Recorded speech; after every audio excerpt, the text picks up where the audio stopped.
So good afternoon, everybody, and thank you for joining us on the last day of summer, I believe. So a big welcome to Helen and Melissa from Chorleywood Bookshop. So this afternoon we've got Melissa Fabio, a friend of the bookshop, member of one of our book groups, who's going to be in conversation with Helen Cullen and talking about her amazing new book, The Truth Must Dazzle Gradually. And I'm sure we're going to find out why we have that title later on. Just a little bit of housekeeping to know that please ask any questions you want to through the Q&A or the chat button, and Melissa will be taking questions later on. So think up all your great questions, but don't worry if you haven't got any questions. Melissa will be very happy. She's got loads to ask Helen. So I know we're going for a lovely afternoon. So without further ado, I'll hand you over to Melissa to introduce Helen. Thank you. Excellent. Thank you, Cheryl. Helen is an Irish writer. She lives in London now. Her debut novel, The Lost Letters of William Woolf, was published in 2018. She was nominated for that book for the Best Newcomer of 2018 at the Irish Book Awards. She started her career, interestingly, with Ireland's national broadcaster, RTE, where she worked in radio broadcasting in the live music department. After moving to London, she worked for the BBC and the Times, and finally finished at in the EMEA marketing team for Google, prior to publishing William Woolf. So I think what Helen wanted to do to begin was to read a little bit from her book, a little passage, and then we'll talk about it. Helen, are you ready to read? Hello, hi, yes, thank you so much everyone for being here this afternoon, and thanks so much to Cheryl for organising this event. Cheryl's always amazing to all us local authors and beyond with her amazing programme of events, so it's brilliant that we've been able to move some of them over onto this new virtual world so we can still all connect. So thanks everyone for joining us. So yeah, we just thought we would begin with a little reading, and I'll start from very early on in the novel so we can introduce the two main characters that I'm sure we might be talking a little bit more later on, so people who haven't read the book yet have a little bit of an insight into Murta and Maeve, the protagonists from the novel.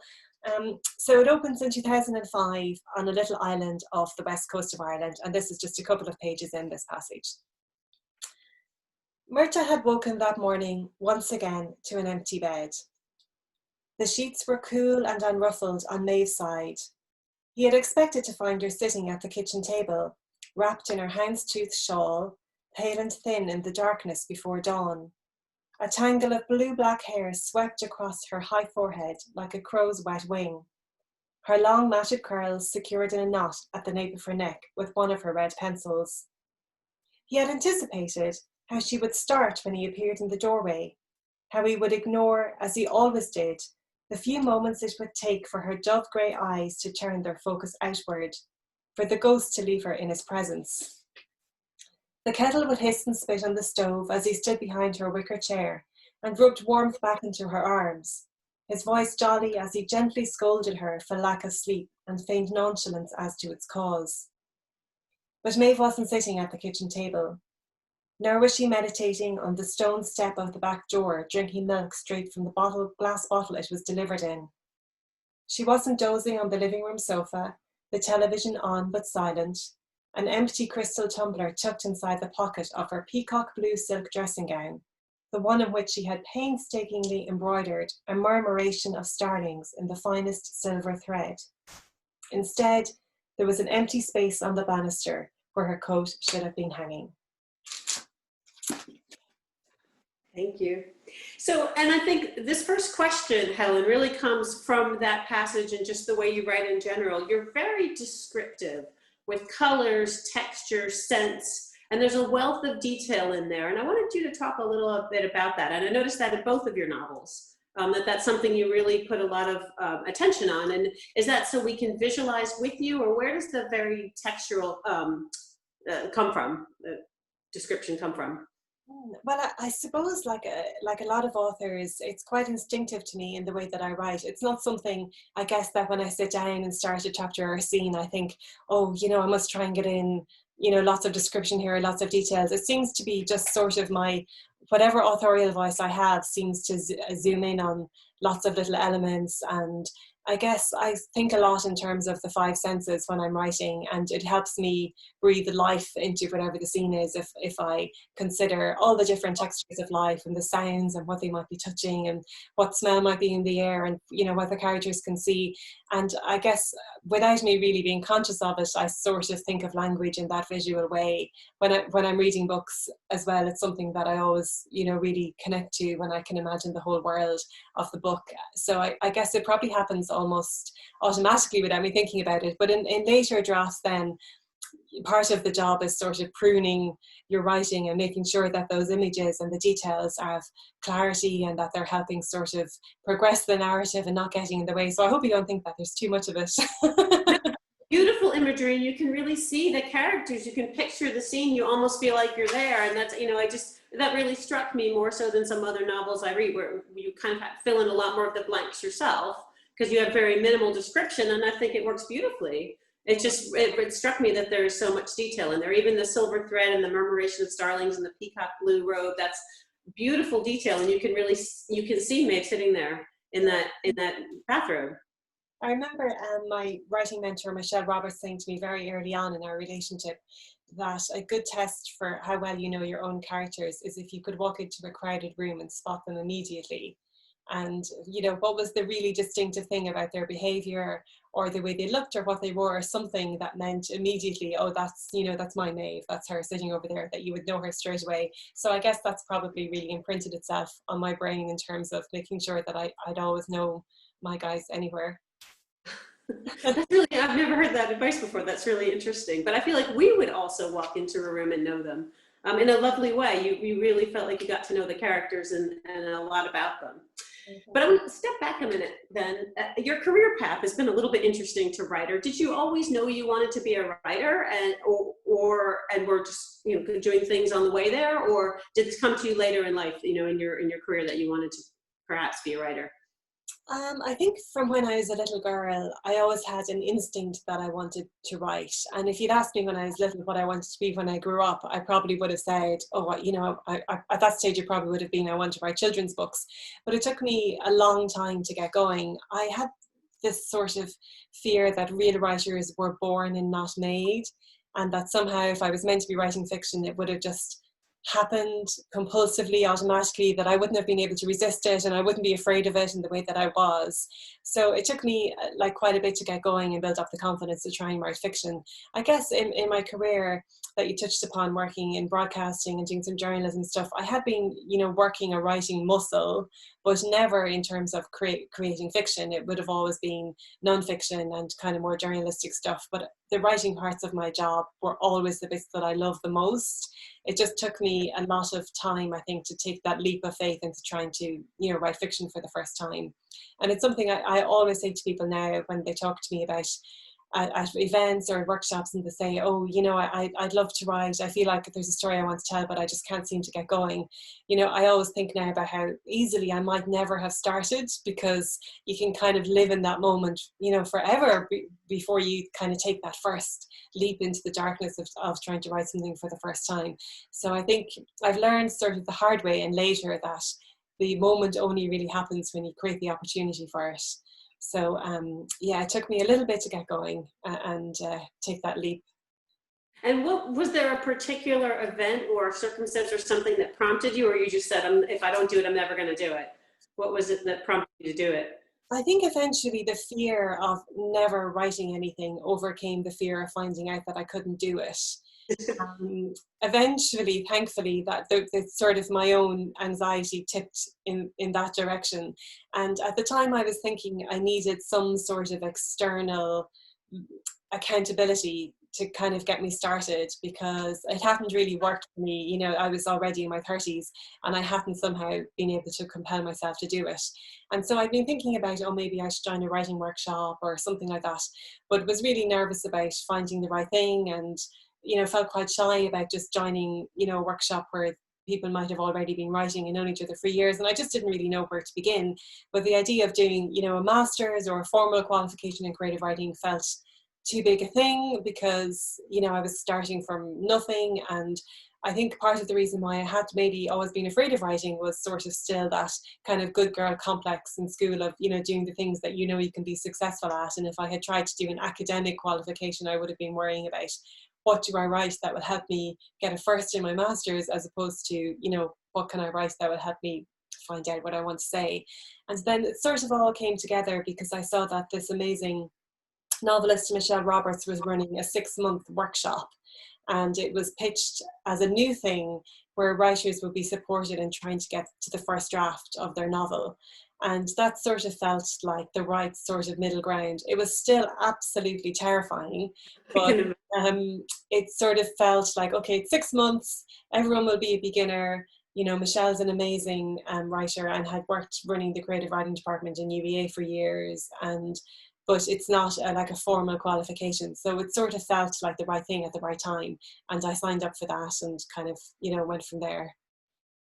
Excellent. And do you have a particular, I guess, discipline around writing? Do you write certain hours a day? Do you force yourself to write a certain number of words, or is it more flexible? And I find it fascinating because authors have such different processes. Yes, I mean, the only thing I have learned from having the great privilege of meeting so many writers and talking to them about their paths to publication, is that the only thing they have in common is that they somehow got to the end of a first draft. You know, how they get there, it's just incredible, the different approaches that everybody has. I wish I could say that I had some amazing discipline in my life, or in fact, any discipline. It all feels totally chaotic and unpredictable how I ever get any work done. You know, sometimes when I think about the fact that I've written 2 books, it amazes me, because on a day-to-day basis, I feel like I never produce anything and that I'm just floundering along. But I think what seems to be for me the thing that works is blocks of total immersion during that first draft. And when I have a first draft, I find it much easier to work in a more systematic way and get up and work every day on my edits. I find that sort of, I can slip into my former work ethic from when I had jobs and I was expected to show up every day and be productive. I can re-find that person within me when I get to the editing stage. But during the first draft bit, I find it quite hard to keep coming in and out of the text and finding my way through it.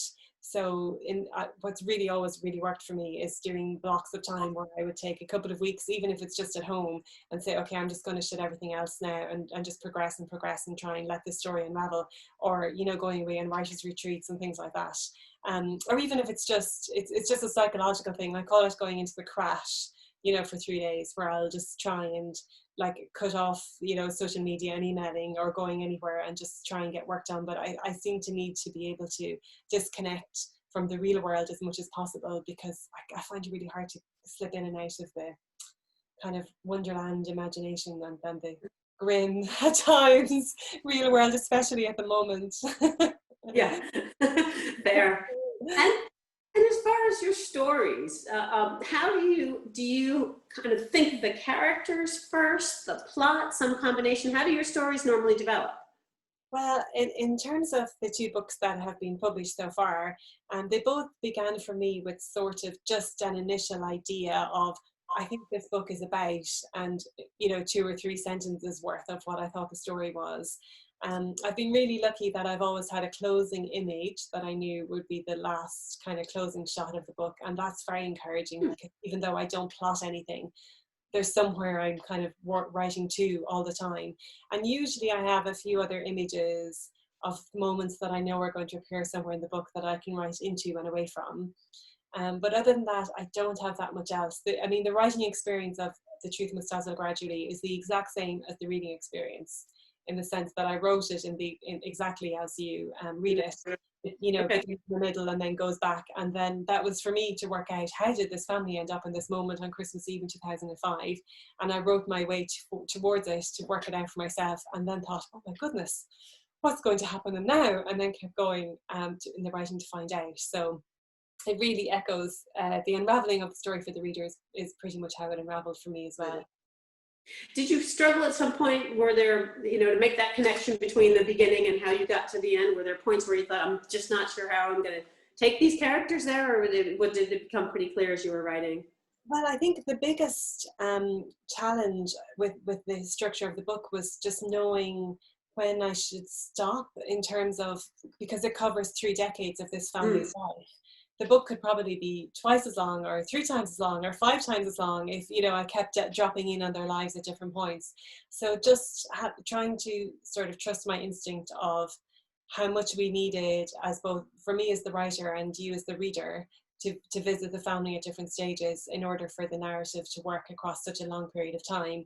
I mean, that was something I thought about a lot, and there were quite a few chapters and scenes that I decided in the end weren't, you know, while they were really enjoyable for me in the writing of them because they allowed me to spend more time with the Moon family, that they didn't really help progress the narrative or reveal something essentially new about the characters, or, you know, really contribute new understanding. So they had to get cut. Yeah, I need to do a director's cut and maybe, you know, release them, you know, see what the Moons got up to on this other day on their holidays or whatever, as little extra scenes. I find that very hard once I'd gone through the effort to write this beautiful chapter to cut it, but I guess that's part of the process, isn't it? Absolutely, yeah. It's and that's where, you know, having like a great reader and a great editor comes in, that they can help you sort of see beyond what's in front of you and help you take kind of a macro look at your own micro work and help you understand what the reader experience is like, which is obviously very different from me, who sometimes forgets that the reader doesn't know everything I know. And, you know, oh gosh, at one point I had just very early on in the first draft, I had introduced something in a later chapter that I had just forgotten, you know, to mention before that, because it had been so clear to me. And I just thought, oh, I probably should have mentioned this person before, because they've always been there, but I don't think I've actually put them on the page yet. And you just sparked something with that. Do you have a set of readers that you ask to read your first draft or your early kind of versions? Set of core set? Well, my partner Damien is amazing. He's the only person who sort of reads the work in progress as I go along. Because I just find it so helpful. His instincts are really brilliant, and also it's just good for me sometimes if I reach a point where I want to be able to talk about any sticking points, that he has a good sense of, you know, what's happening with the novel, and, you know, I can talk things through with him. And I say I want to have an editorial meeting, which is quite funny, and go, okay, so, you know, remember when I was doing this? I'm thinking now I might echo that up here. Does that feel like something as the reader you would be engaged with? And he's amazing. And then once I have like a good first draft, I mean, not necessarily the very, very first draft, which, you know, gosh, the horror of that going out into the world, you know, would keep you up at night if you thought that it might ever actually go anywhere. But once I have something that I feel I can talk about in a meaningful way, then I have an amazing writing mentor, Michelle Roberts, who was the lady who I first met in that writing course. So she reads it for me at that stage and asks me loads of complicated questions, and is amazing, just helping me sort of unlock for myself the kind of my thinking in the book and, you know, the design of the novel. And then after that, of course, I mean, I've had an amazing editor, Penguin, who, when I feel like it's in good shape, will hand it over for, you know, her perspective on it. So, but I think it's good to have different people for different stages, so that you don't get kind of reader fatigue, you know, from the same people who are, you know, reading it. It's so hard for people, I think, once they have an impression of the book in their heads, to see the subtle nuances, you know, as it changes. So I think it's great to be able to breathe new life into it with different readers at different points through the process. You have to be very careful who you pick. And the title, you know, as Cheryl mentioned, can you talk to us a little bit about the title and what that, you know, what that means for you, and how it, and, you know, how it relates to the novel? Absolutely. So it comes from an Emily Dickinson poem, Tell All the Truth and Tell It Slant. And we spent a lot of time, myself and my editor Jessica, thinking about what the book would be called. I think all the way through, my working title had been Kintsugi, a word K-I-N-T-S-U-G-I, which is a concept that is referenced in the book, and it is where it's a beautiful Japanese art form where ceramicists repair broken pots with gold and silver filaments, so that the breakages become part of the beauty of the object, and more beautiful than before because they're showing their scars. It's called The Art of Precious Scars. And that had felt like a very potent metaphor for the book for me as I was writing it. And I'd always called the book Kintsugi during that process. So it was, you know, I always sort of thought that maybe that wouldn't necessarily work as the ultimate title, but it still was a big conversation then when it came to it about, well, if not that, then what else? And I think we were worried to call it Kintsugi because, first of all, it's really hard to remember. And secondly, that it might imply that it was more about that particular art form, than it is, Right. even though it is referenced in the book. So we spent a lot of time thinking about different options, and I was sitting on the tube one day coming home from London, and I asked myself, what is the book actually about in a sentence, if I was just going to, sum it up? And for me, it really felt to me like the book was about how personal truth doesn't always necessarily align with universal truths, but the understanding of that has to creep up on us kind of gradually in our lives. And it was while I was sort of nursing that thought in my head that this line just came back to me from the Emily Dickinson poem, "The truth must dazzle gradually." And I just thought, oh my goodness, that's it. That's what the whole book's about. And now, I'm regularly joking that, I spent, years of my life and 90,000 words trying to say what Emily Dickinson said in 5 words. But it is, it is what it is now. And I'm deeply grateful to her for providing me with this title, because I just think it's such a beautiful expression, and it seemed to fit so perfectly in my mind, to the story. And now I can't imagine it could ever have been called anything else.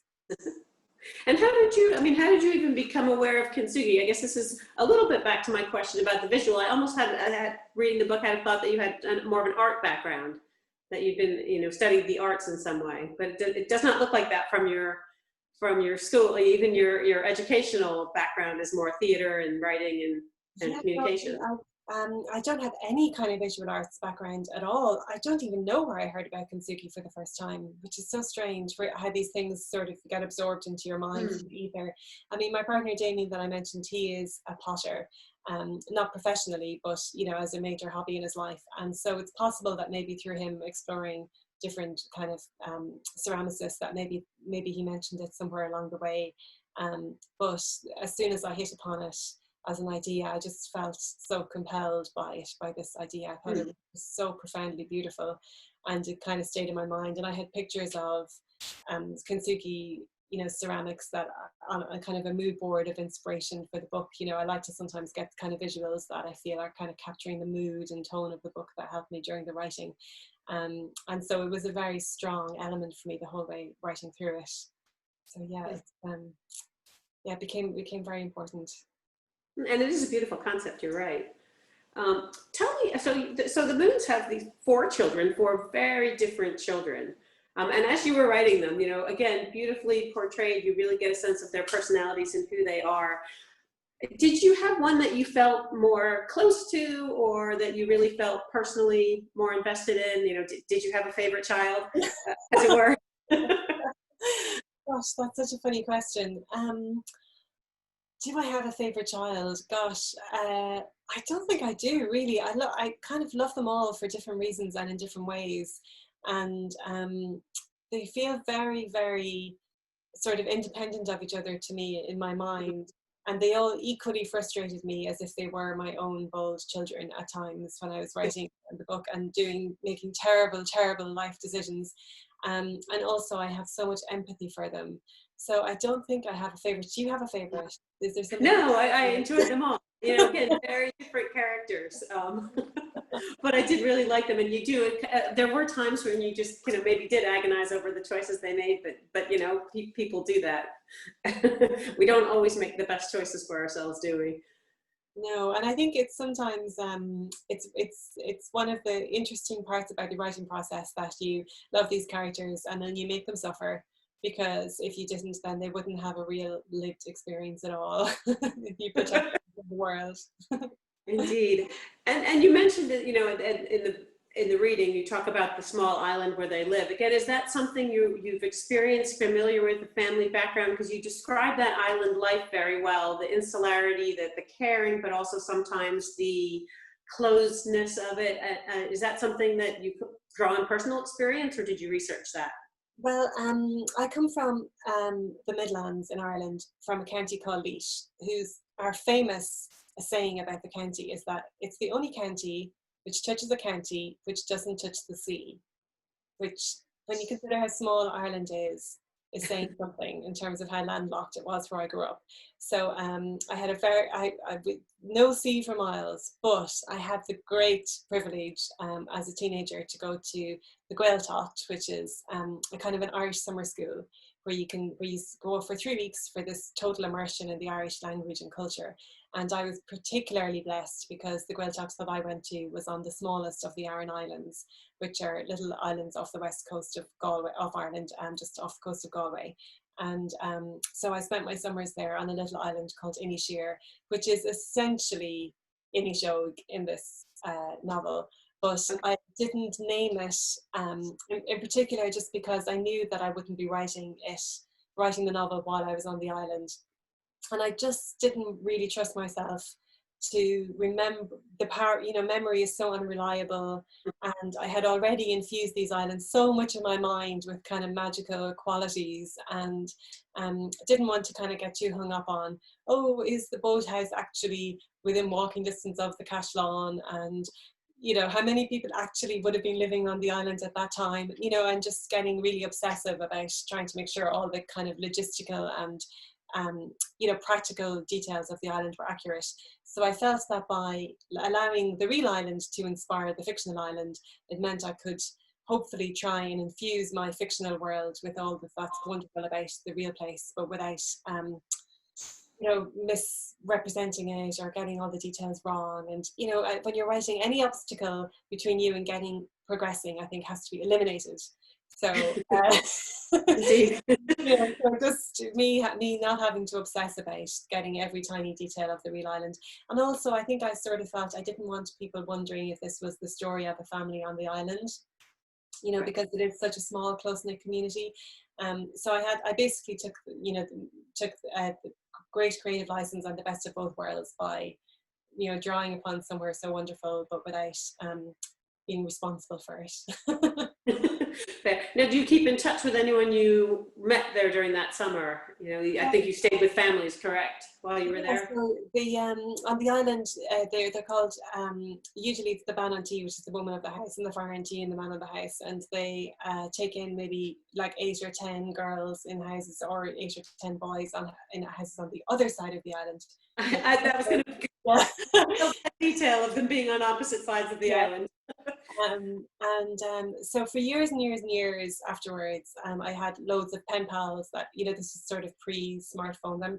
I'm sure people are just texting and emailing each other now, but there were letters flying from all of us up and down the country.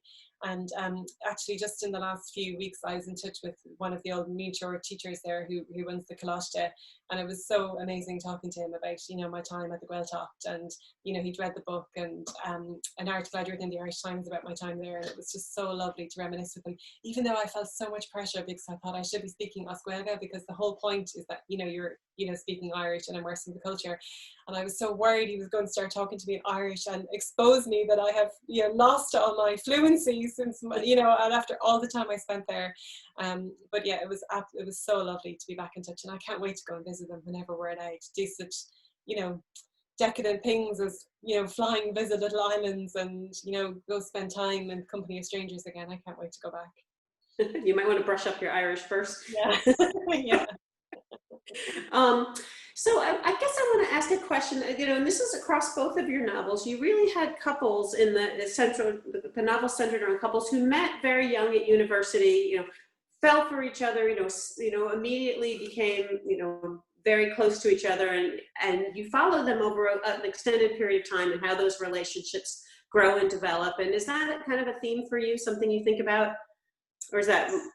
I suppose I sort of have a theory that all novels are love stories in one way or another, or if they're not about love, they're about the absence of love. And I guess I'm really interested in the kind of juxtaposition that exists between the way romantic love is so often portrayed in movies and in art and in books, and then the pragmatic reality of sustaining relationships over a long period of time. I mean, how often do you see these, black and white Parisian walkway, beautiful romances playing out on a screen, and then identify your friends' relationships as the same as, what you're watching unfold.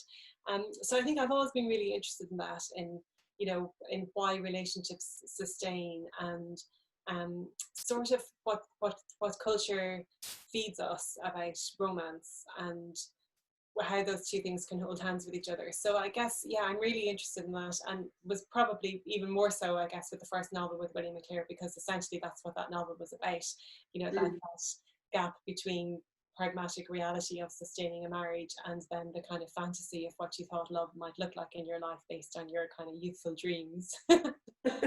Before you change and grow up, right? Indeed. And in your first novel, I'm curious about how you came up with that topic of the dead letter office. Most of us, it was a great thing to write about, but most of us probably aren't even aware that there is such a group of people that sit there and get packages and letters that are misaddressed or haven't been able to be delivered, and actually act as detectives to try and find the home for them. So how did you come across that idea?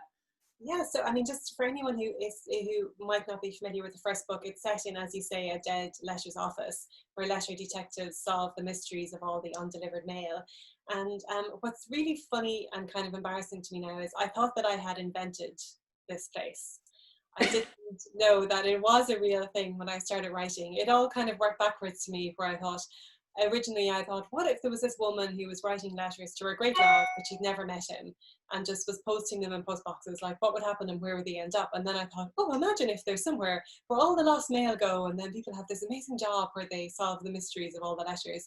And I managed to make it the whole way through, pretty much the first draft of the novel, without realizing that this is a very real thing that happens. And there is a huge, I think it's called the Mail Recovery Centre in Belfast, and that does all of the UK. And then there were several of these across America that I'm sure you're aware of, including a giant one in Atlanta. And one day I opened up the newspaper, the Guardian newspaper, and there's an interview with an actual letter detective. And then you fell off my seat and thought, oh no, that's it, it's all over. I thought I'd created this fictional world, but I mean, does everybody else know about this, that this is going on? But I decided at that point that I wasn't going to do any research really into the real thing, because I just thought, I've gone so far with this now, I've developed this sort of fictional alternate reality and I'm going to go with it. But yeah, it's incredible. There were hundreds of them sitting over in Belfast, and this is their job. And when they talked about the things they had found in the real life depot, it was even more ridiculous and fantastical than anything I've been able to imagine. I mean, people really do send the strangest things in the post. So it was really phenomenal for me. I live in hope that one day I'm going to get a letter from a real life letter detective saying that they've read the book, but it hasn't happened yet. But I'm really hoping that one day. No, and I just assumed you'd heard about it, was struck by the idea and had researched it, and thought you'd write a novel about it. That's very funny. So back to The Truth Must Dazzle Gradually. A central topic is around depression and mental illness and coping with dark, the crow, as she calls it. Is that clearly you wrote very movingly about that?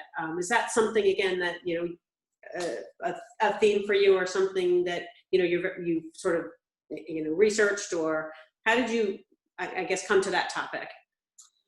Well, I guess for Maeve, who's the character who struggles, as you say, I suppose one thing that was very clear to me when I was writing in the book is Maeve doesn't put any nouns or names on anything that she's suffering, because I felt at the time, and it was always really clear to me, that Maeve never really could articulate exactly all the kind of things that she was struggling with, and so in the manner of practically everything that happened in the novel, it did sort of reveal itself to me gradually. I mean, the book opens up with a really tragic incident, and then we go back in time to the 1970s.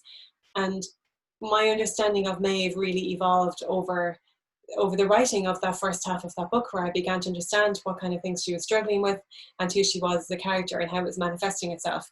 And then, of course, I felt this huge responsibility to make sure that I wasn't, writing about her in an irresponsible way, even though I was just sort of following my instincts and what felt right for her. But I think it was something that I really was conscious of, was never trying to imply that Maeve's experience was a universal one or was anything other than how she was kind of coping with these things in her life. But at different elements, when I kind of had an instinct of, I think this is what she's experiencing, how would a woman of her age at that time have maybe being responded to, if she had gone to speak to someone, you know, what kind of treatment would she have been getting. And then, you know, I did particular research around that to make sure that the kind of anecdotal experience I had in my life, or any small pains I'd had that were gateway to understanding her larger pains, you know, weren't misleading me in my understanding of what her experience might have been.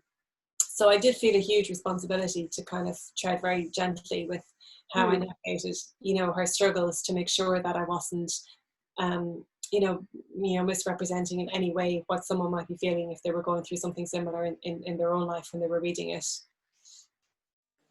Okay, yeah, that's fair. I mean, you know, and I think that's very important, is that it is, everyone's experience is different. Do you feel, I mean, I guess, you know, do you feel she developed differently than you had thought about in the beginning? I know you started with the beginning and then the last image. Were there things that surprised you about your characters as you were developing them, as the story unfolded? Yeah, absolutely. I think what's so interesting for me in the process always is that, you know, you sort of start off with an impression of what your characters are like. And in my case anyway, and I'm sure that other writers might have a different experience, but then by the time you get to the end of your first draft, they've sort of come into focus. So sometimes then you go back and you read your first earlier chapters and go, oh my goodness, she would never have said this. You know, had I thought that that's how she would have reacted in this moment. And, you know, by the time you get to the end of your kind of journey with them, it's so kind of crystal clear who they are, that then you can kind of, you know, tweak and kind of refine your kind of wider brushstrokes that you had at the very beginning of the novel. But they're full of surprises. And it's one of the most exciting things that can happen when you're writing, and then something reveals to you about them and you go, okay, so that's it. It's because this happened when, you know, in the past, or, oh, that's what she's thinking about, and that's what's motivating her to do this. And it does feel like quite a magical thing, because before you sit down and start writing, you don't think any of these things are in your head. You know, you don't know that you've sort of in your subconscious already worked this out until it kind of reveals itself to you on the page. And then it's sort of an amazing moment, those kind of, aha, okay, I see what's going on here. Would you say that, do you ever find a temptation that you're writing and when you go back and read, you realize maybe you put too much of someone in your life into a character, and they might go, hey, wait, you sort of put me in this book? Or is that a positive or a negative, I guess, depending on the person? Well, I guess I think what's interesting is that even if you start off from a place of inspiration where, you know, you might think, oh, that's a really interesting, you know, character trait of somebody, or the way they responded to that was very illuminating, and maybe I'll, you know, apply that to the character here because it makes sense. It just stops immediately being like them as soon as you would prescribe it to somebody else. It's so strange.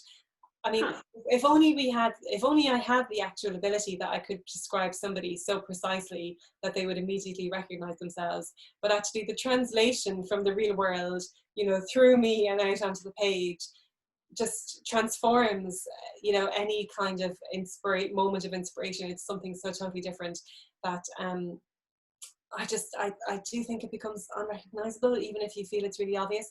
What's more funny actually to me is that sometimes people I know who know me well read the book and assume that things are them, which have nothing to do with them at all, or that they think they recognize it from my life, and they go, oh, I know now where you got that, and that piece from, and I'm like, oh my goodness, like that is not what I was talking about at all. But you know, they sort of love it, this kind of hide and seek with the book of trying to sort of, you know, have kind of inner intimate knowledge that they can you know, prescribe to the reading. But I'm a big fan of like death of the author, and how, you know, you just don't think about it. Hopefully, especially for people who know me, that they're not reading it going, what's Helen saying now? As opposed to just kind of being lost in the narrative of the story. So nobody has reported back to me yet that they're upset, because they thought they have discovered themselves here. But touch wood, yeah, it'll stay that way. I mean, I obviously come from not obviously, but I do come from a big Irish family and have lots of siblings. So I'm sure people have found it really amusing seeing, you know, all the siblings interact with each other, and people who know my family well might feel they recognize elements of that. And I have two twin brothers who, you know, one is dark, one is blonde, and that definitely inspired my thinking about creating twins who were so opposite. But that's all I really borrowed from them, just that sort of, I find it so endlessly amusing in my life that I have twin brothers who are virtually unrecognizable as even being of the same family, let alone as twins. So I've always found that just like a really funny, just like hilarious part of our family life, that they're the two most different siblings in their family, the two twins. So appearance wise and personality wise, I assume. Oh, absolutely. Yeah, they couldn't be more different. Yeah. Just like the twins in the book then. Exactly, yeah. So, and I think I'm fascinated about twins anyway. I just think there's something just so endlessly interesting about twins and the relationship and the bond that they have.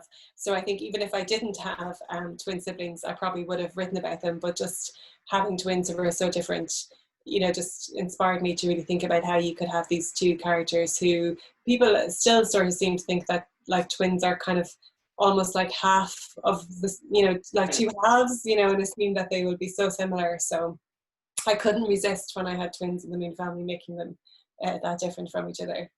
Very different. So big question, do you have a thought for a next novel? Are you already thinking, or are you taking a bit of a breather?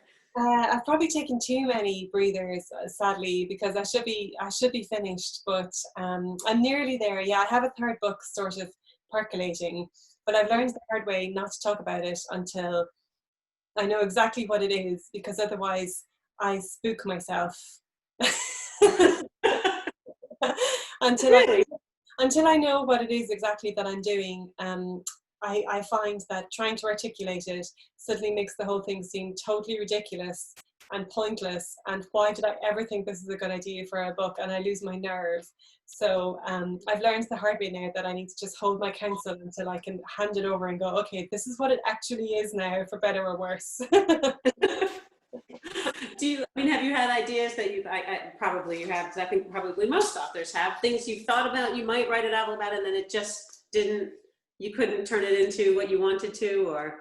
Well, I mean, I think maybe I'm too stubborn to sort of not finish things that I start, because I think I'm not wasting all of that word count and endless mental energy not finishing. But I have a whole notebook of novel ideas, which is hilarious, because it's so easy to come up with ideas. I could, you know, if only there was a small business I could go into where I could just be an ideas generator for people who want to write stories and novels, because I think, I mean, it's just endless, all the things you could write about. But and sadly that's the easy part, and then it's sort of sustaining that over years of your life and hundreds of, you know, tens of thousands of words is the difficult part. But I'm never short of ideas. Well, that's good. I'm going to just see if there are any questions. Maybe we could open up the chat, and I'm happy to keep talking, but I want to make sure if people have questions they want to ask, we have time for that. So I'll take a quick look at the chat, or if people have any questions they want to send in via the chat, please feel free. Let's see.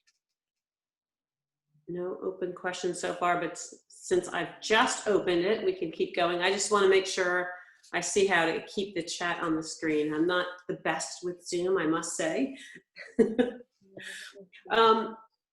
Have you thought about, I guess you've said one book now in London and one book in Ireland. Have you thought, you know, do you have a preference for setting in one place versus the other, or you know, anywhere is open?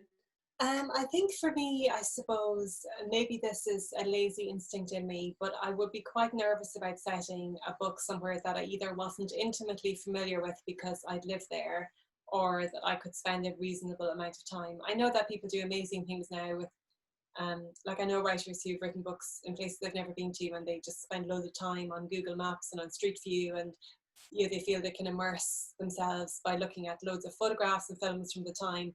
But I just sort of find it hard to really kind of bed in somewhere that I've never been or gotten the sense of and walked around in.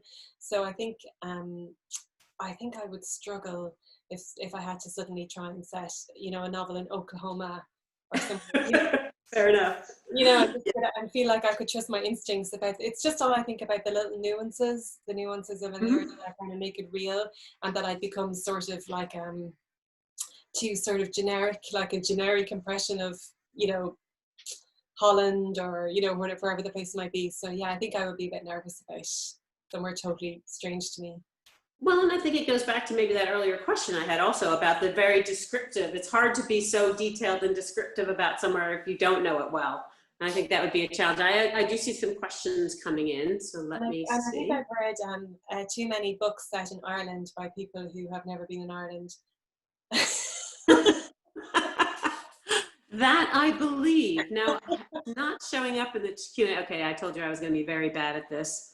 Oh, chat. Here we go. Chat. So I see a few questions. One, how important is it for you to like or not your characters? Is it easier or harder to write if you like a character? Oh, I think that's, hi Julia.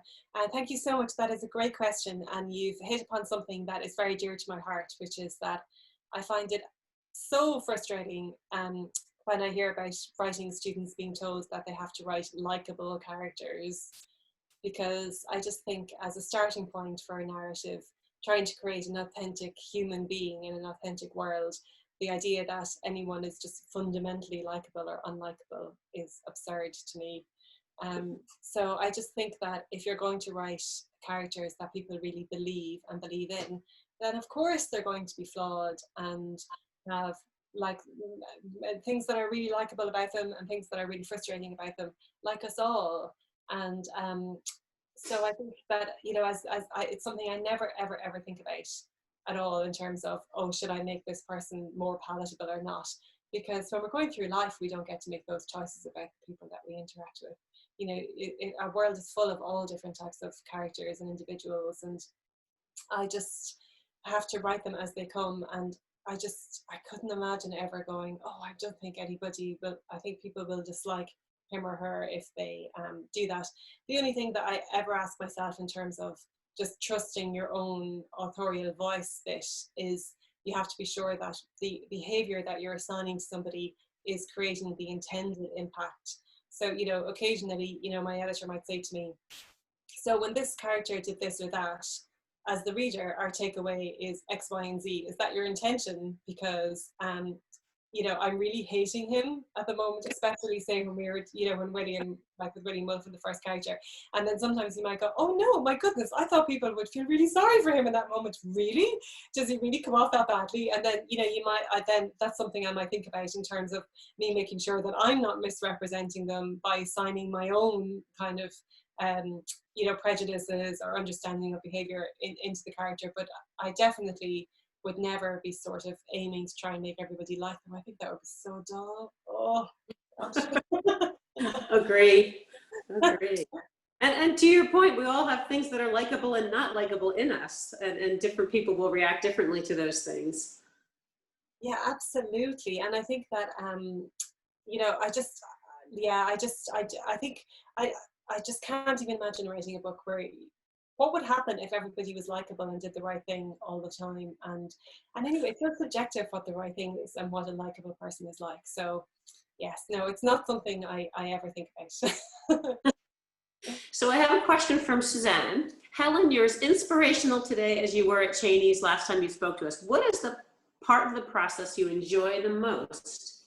Oh, thank you so much, Suzanne. The part I enjoy the most is whatever part I've just finished, because every part I'm in feels always like it's the most difficult part while I'm doing it. But honestly, I really, oh gosh, I love the first draft bit where you're sort of finding out what the book is all about and letting it unravel. But I definitely think it's the most anxiety-inducing element of the whole process, because until you reach the end, you don't know you're going to reach the end. So as much as it feels the most sort of close to what you imagine a writerly life will be like, you know, when you might sort of dream about being a writer one day, the creation aspect is such an amazing part of the process. It's also the most stressful, I think, until you know you're finished. So I do find a lot of comfort in the editing, where I sort of feel the psychological reward of having a draft to work with, and understanding that individual problems, there'll probably be an answer to it, you know, in the text. I can kind of work my way through it. I do quite enjoy that feeling, like every pass I'm going through is making this stronger, or it's making it tighter, or I'm, you know, eliminating my awful prose where I've, you know, overdone it, or you know, fixing my mistakes, you know. So I really enjoy the editing process, but for a different reason, where it feels like I'm a bit more in control and, you know, have a kind of clear purpose. So there's nothing I really don't like, I guess, which is good. Which is good. Yes. Aoife, a question from Aoife. What is the best piece of advice you've ever received about the art of writing? And what is the best piece of advice you'd give to a struggling writer who doesn't know where to start? Okay, gosh.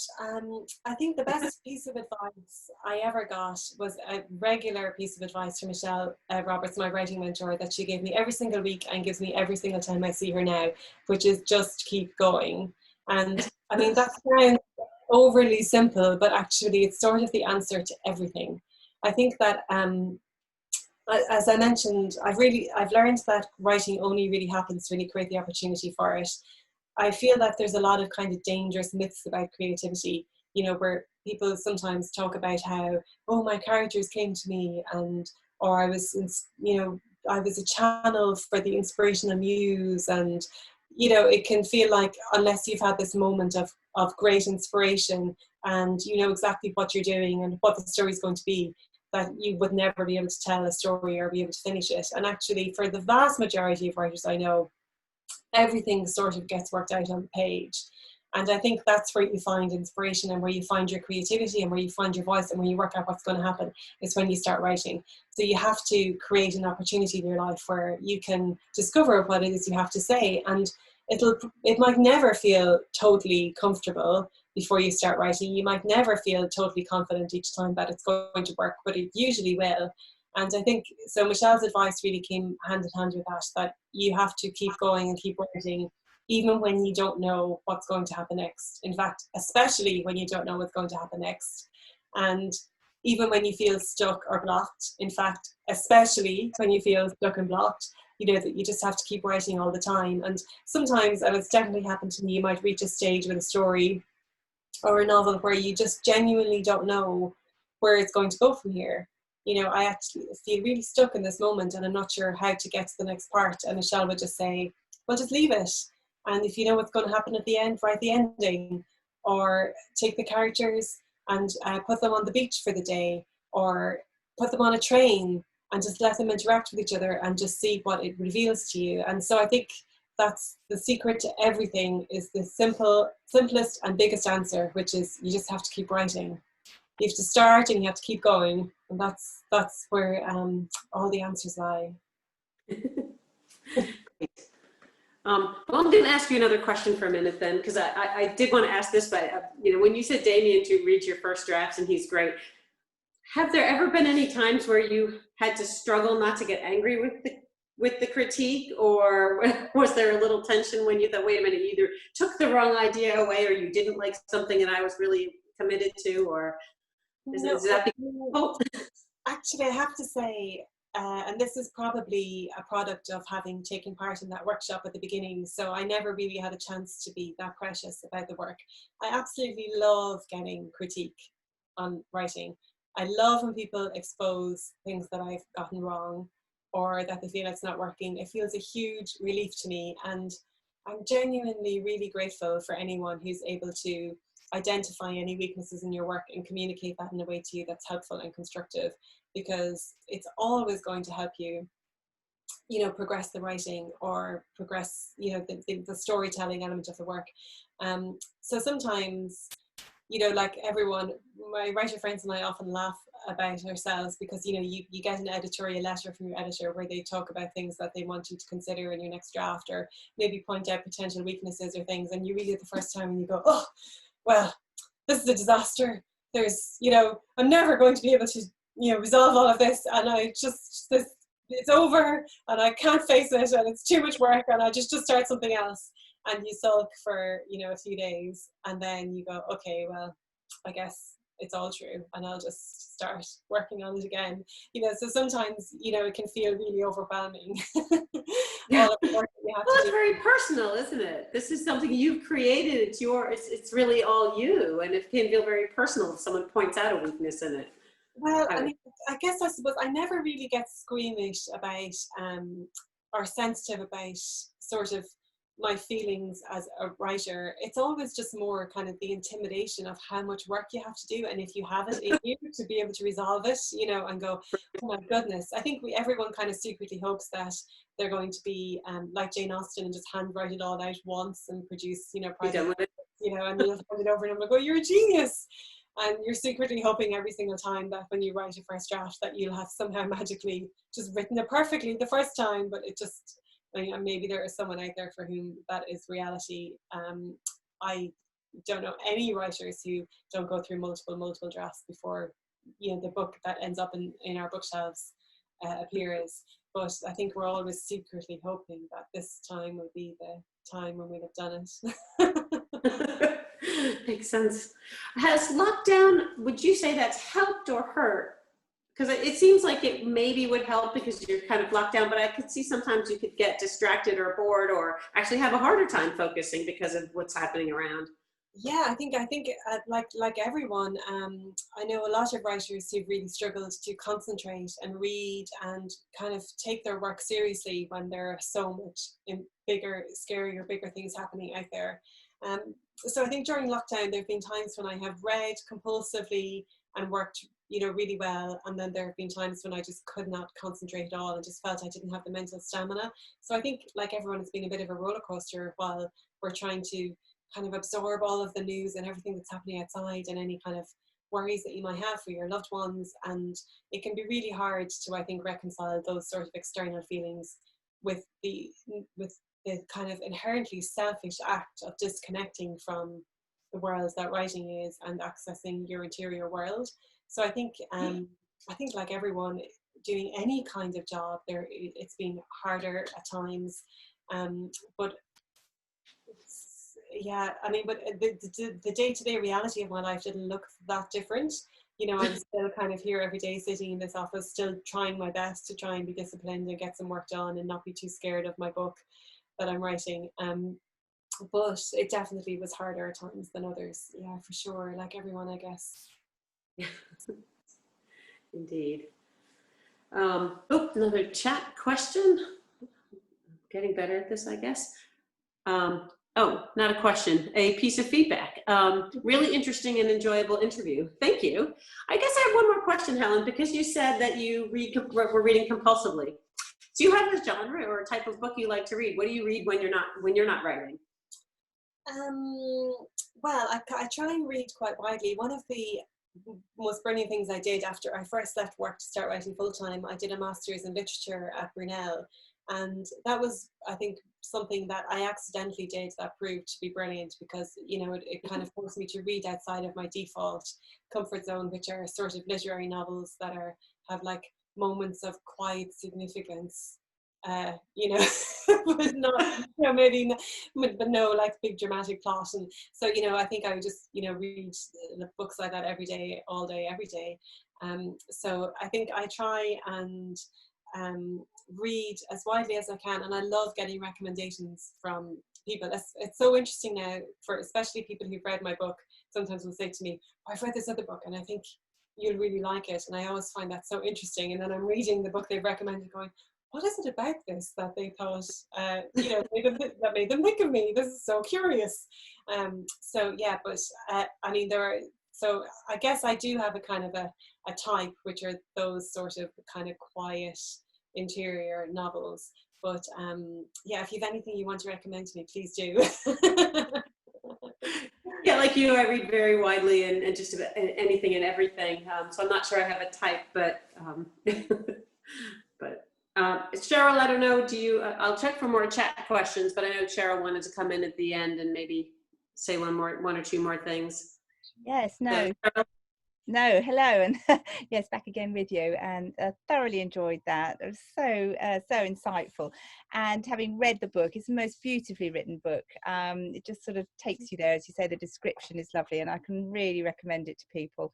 And we've got lovely signed copies in both shops, Gerrard's Cross shop and the Chorleywood bookshop. And I know it's a sunny day, but we have to be thinking of Christmas, and what could be better than putting your book in the hands of someone for a Christmas present. So thank you, Melissa, so much for steering us through this afternoon and your lovely interview.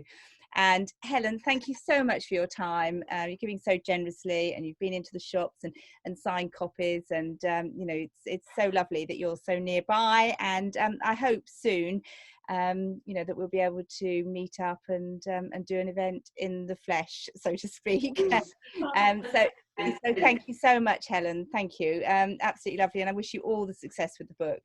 You know, it's beautiful, absolutely beautiful book, and I know it's going to do really, really well for you. So thank you very much. Thank you so much, Cheryl and Melissa. This has been such a pleasure. And I mean, Cheryl, you're always so amazing to all your readers who love the shop so much, and all of us authors who do these wonderful events for. And we appreciate you so much. So thank you for keeping going and keeping us all going during lockdown. You're amazing. Oh, well, thank you. As I say, I mean, you know, so Zoom's not quite the same, but it's, you know, it's the next best thing. And it feels very intimate, I think. You know, I feel that you're just talking to me, which is lovely.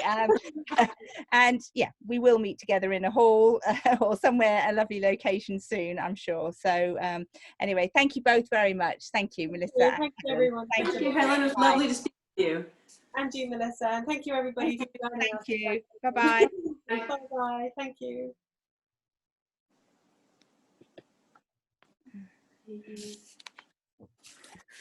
Shit.